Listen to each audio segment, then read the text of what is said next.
Kamusta mga kaibigan, tayo ay nagbabalik sa isa na naman pong episode ng ating Don't Die Challenge. At ito po ay episode number 3.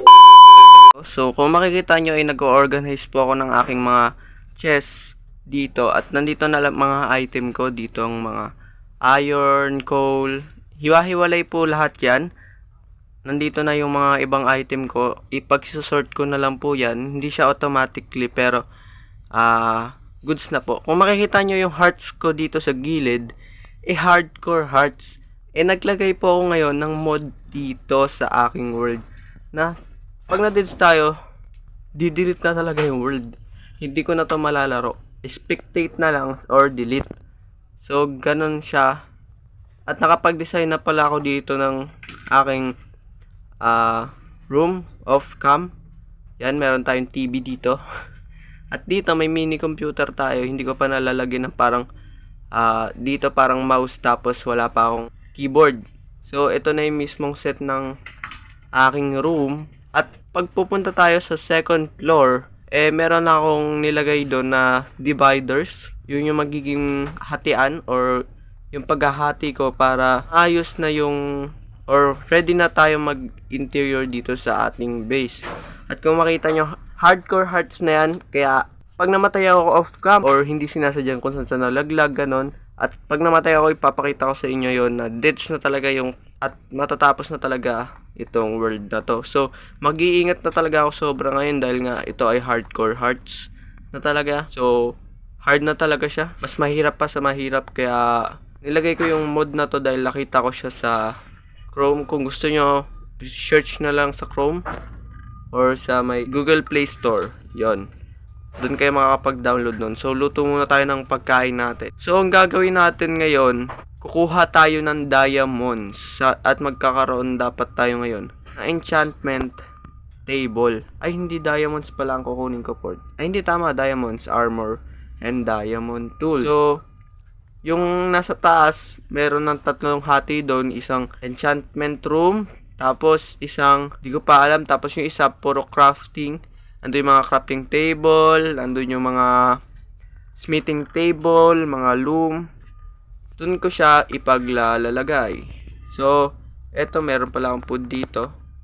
So, magluluto tayo ng pagkain dahil hindi tayo pwede magutom. At kung mapapansin nyo dito ay meron tayo dito mga baka na inaalagaan at mga tupa. Dahil yung mga tupa na yan, kinukuhanan ko ng wool para magiging handa na tayo. At magkaroon na tayo ng mga bed pag kumuha na tayo ng netherite. So siguro, ay sorry. Napalo. So magne-netherite na muna siguro ako bago ko lumaban sa mismong dragon. Alam ko mahirap yun. So, syempre igagrind ko lahat ng gamit ko. Ang ganda ng bahay ko. Pinakauna. Ang laki. So, may mga sugarcane tayo. May munting crop farm dito para yung mga ano natin, dumami sila. At kung matatanong nyo ang gagawin ko sa baka, pagkukuhanan ko siya ng leather para makagawa ko ng books. At the same time, makagawa tayo ng bookshelf para mailagay natin dun sa ating enchantment room. So, naglalag na ako dito dahil marami nang entities. So, kain muna tayo. So, ngayon, i-grind muna natin yung sugarcane, yung may rami na akong papel dito actually. Yan oh. Ang kulang ko na lang talaga is leather. Leather na lang ang wala ako. Which is ito pa yung mga cow na yan. So, kukuha muna tayo ng mga wheat para maparami natin sila. At makatay na natin yung iba sa kanila. A few moments later. Habang naghihintay ako magsitubo yung sugarcane at lumaki yung mga cow doon, ipapakita ko yung sinasabi kong design ko nung aking smelter na naiisip. Simple lang naman yun. So, maglalagay lang tayo dito ng chest. Tapos, hopper sa taas. Tapos, blast furnace para makapagluto tayo na mabilis na mga iron, gold. Tapos, hopper uli. Tapos, chest uli. At bababa. Aray. Tapos, lalagyan natin to ngayon dito ng hopper. Tapos, lalagyan natin ng chest. Ganyan lang siya kasimple. Itong blast furnace, ulitin ko lang sa isang side dito. Tas sa gitna naman, doon ako nagluluto ng mga blocks. Pero furnace ang normal na furnace ang gagamitin ko, yung ganito. Tapos dito, dalawang smoker para makapagluto tayo ng pagkain ng mas mabilis. So, naisipan ko kung para di ako makapag-aksaya ng chest, kung paganto bang lagay ko o paslant paganto, kasi maglalagay pa naman ako actually isa pang ganto. So, iganyan ko na, paganto ko na lang to. Wait lang. Maganda siguro pag ganyan. Yan. Kasi ganito mangyari niyan, maglalagay ulit ako dito ng isang yan. Oh my goodness. Yan, maglalagay ako lang ganyan. Maglalagay ako hopper. Kulang pa ako ng chest saka hopper na isa. Dalawang chest, isang hopper. So, kulang ako ng iron. Titingnan natin kung gumagana ba talaga ito. So, kukuha lang tayo ng pangdingas. So, ang smelt ay ilalagay natin dito. So, kalahati. Tapos, yung i-smelt dito sa may taas. So, yan, gumana na siya. Tapos, hintay lang tayo ng mga berbert ching per time. So, yan, kaluto na agad ng isang iron. Tama, maluluto na agad yung isa. O, diba? Ganun lang kabilis. Meron na talaga tayo agad na dalawang iron. So, mag-grind pa ako ng iron. Madami pa akong i-grind. Mga materials na kakailanganin para makausad na tayo sa next natin na gagawin, which is diamond mining.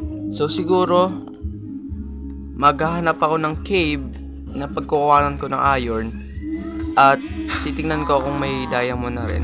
A few moments later. So, kasalukuyan po akong nagmimina dito. Pababa, papunta sa Y-53. At may nakita akong gold, syempre minina ko yung gold na yun. At may bumugad sa akin na 3 diamonds. Di ko alam kung miminahin ko to ngayon. Pero sige. Oh my goodness. Our first diamond. Uy. Ano na napipindot? Oh my goodness. Itong pinaka... Uy. 2. 3. 4. 5. 6. 7. Meron pa? 7 diamond ang 7 diamond ang nakuha natin. Oh my goodness. So, pagtutuloy-tuloy ko pa yung pagmimina ko dito ng pababa para makapunta tayo sa Y-53. So, ngayon ay nandito na tayo sa Y-53 at magsiset lang ako dito ng mga gamit ko para didiretso mina na lang tayo. Straight mining siguro ako or strip. Basta kung ano man na mining. Maglalagay ako dito ng crafting table. At magluluto ako ng iron kasi wala na akong pickaxe. At gagawa muna tayo ng pinakaunang diamond pickaxe natin. Oh my goodness. So maghanap din tayo ng lava pool para magkaroon tayo ng obsidian. Dahil gagawa tayo ng ating enchantment table. At ipanglalagay ko yung mga blocks ko rito na hindi ginagamit. At huhukayin ko to dito kasi para kahit tumalo na lang ako dito, lalagyan ko tubig. Yawn. So, ilalagay ko lang dito yung mga nakuha ko. Ito, yung 4 na diamond. Tapos lulutuin ko tong aking iron sa abang nagbimina pababa. So, lulutuin ko tong mga to. Tapos magi-start na ako mag-mining dito.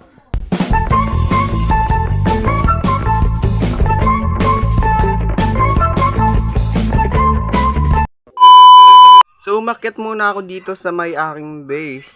Dahil 22 diamonds naman na yung aking diamonds, pwede na akong gumawa ng mga enchantment table. Isang enchantment table pwede na akong makagawa. Kaya ako umakyat, bukod sa yung diamond pickaxe ko ay pasira na. Wala na akong wala na akong iron pick na magagamit. Kaya kukuha ako ngayon. At dahil meron ako ditong, saan na yun? Meron ako ditong, at dahil meron ako ditong mga libro, magagamit ko siya at makakagawa na ako ngayon ng crafting table. At oh my goodness. Ayun, nadala ko pala yung obsidian. Akala ko di ko nadala. So, ayan. Enchantment table. My goodness. Let's go. So, gawa na tayo ng helmet. Unang diamond armor natin. Chest plate. At short.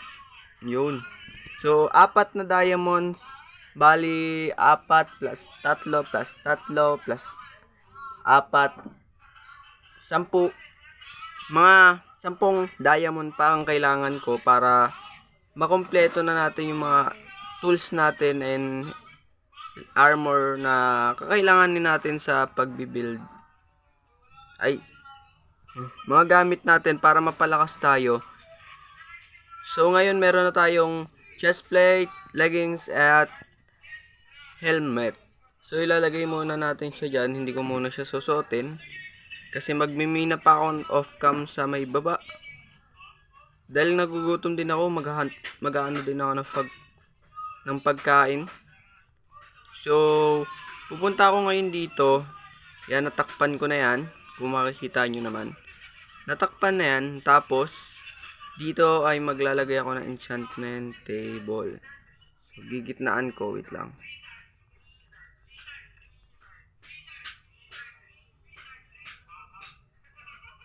So, 1, 2, dito. So, dito ko ilalagay yung enchanted table. Yun. Tapos, papalibutan ko dito ng link bro. Ayun, Minecraft Enchanter. So, yan. Wala pa siyang level. Kung makikita nyo is level 5 pa lang. Unbreaking 1. Pa lang ang tapos 3 levels ang mababawas.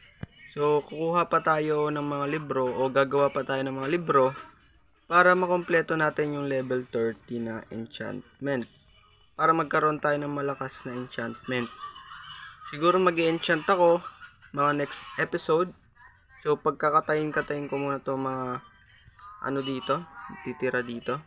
Ito, mga malalaki na. Wait lang. Pakainin ko pala muna. Padamihin ko muna bago ko magkatay. So, ang dami ko ditong cobbled deep slate. Bubulot talaga ako sa deep slate. So, papakainin muna natin sila para dumami. Para pag kinatay natin yung maliliit is lalaki at magiging ganun din sa kanila. Parang paulit-ulit lang natin gagawin yun para magkaroon tayo ng maraming cow, magkaroon tayo ng maraming leather, at syempre, ng food. So, dahil kulang talaga ako sa source of food kahit may mga meron na akong mga alagang hayop dito. So, hintayin ko pa tumubo. So, limang pares lang ang mapapakain ko. So, ilan ba to sila? Madami din. 1. Ay, sorry. Pakainin yan. Sige. Pakainin. Ayan, feed.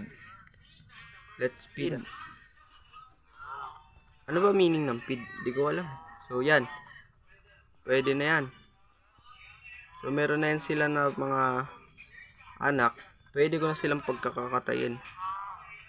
Kasi naglalag na ako. At wala akong food. Okay. Oh my goodness. Yan. Medyo nag-frame rate down ako. Yan. Magtitira tayo ng 2 malaki siguro. Tapos puro maliliit.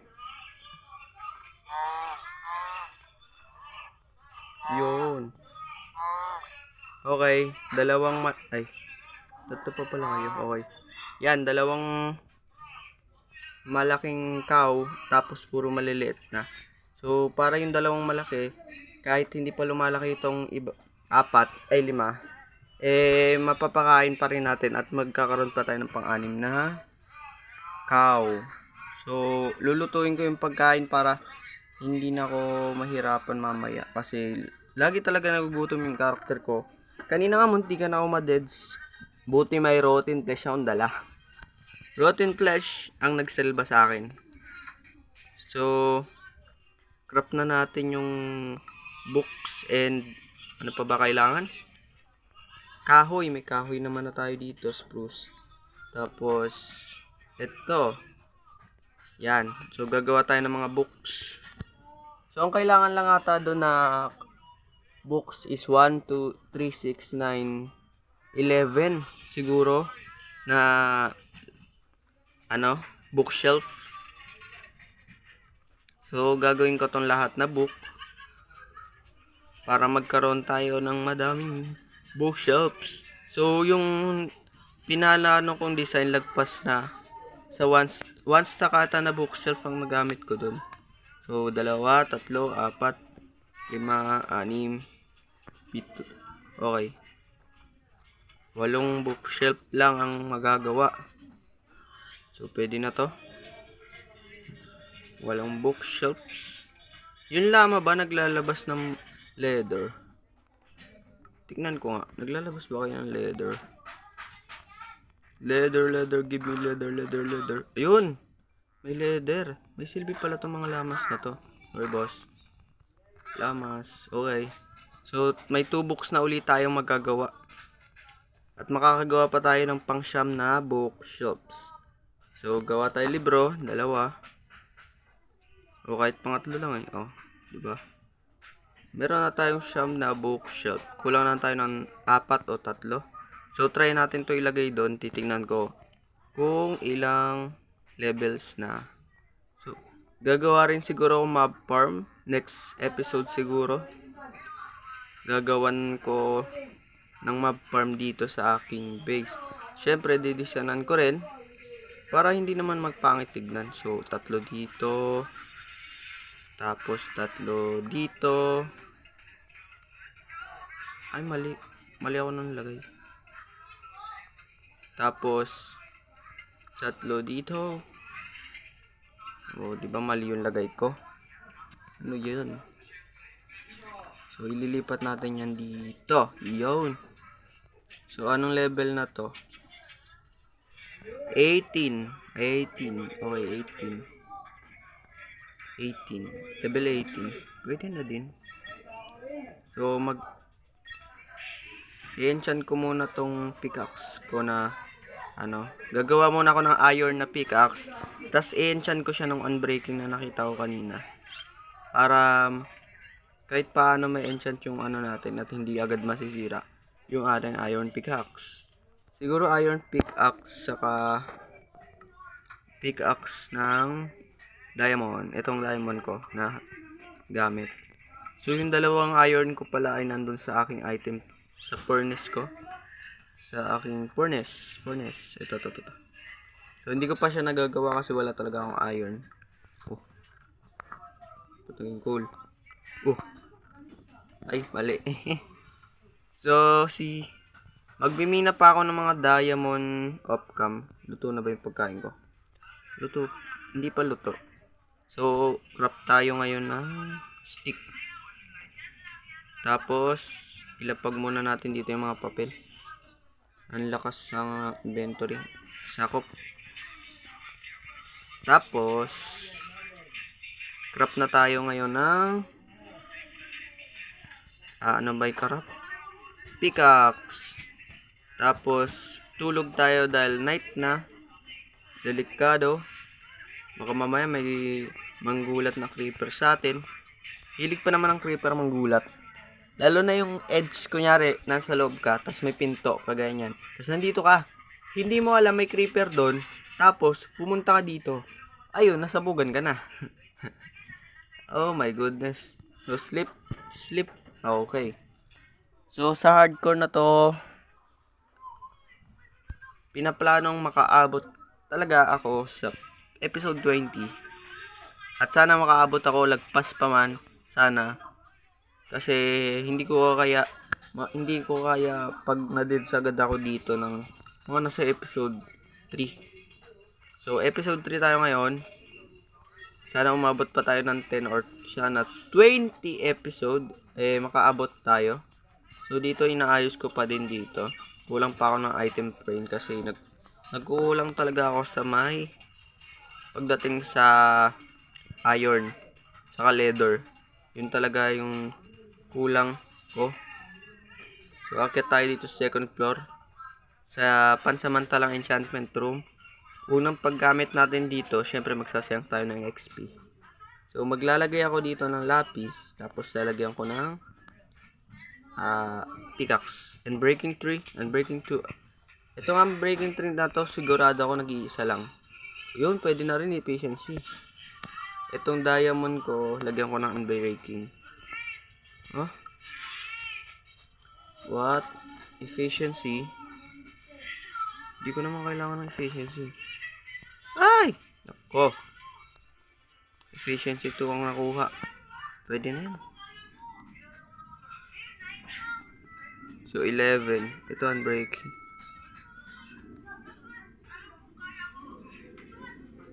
Uy. Na-drop yung pickaxe. Wait.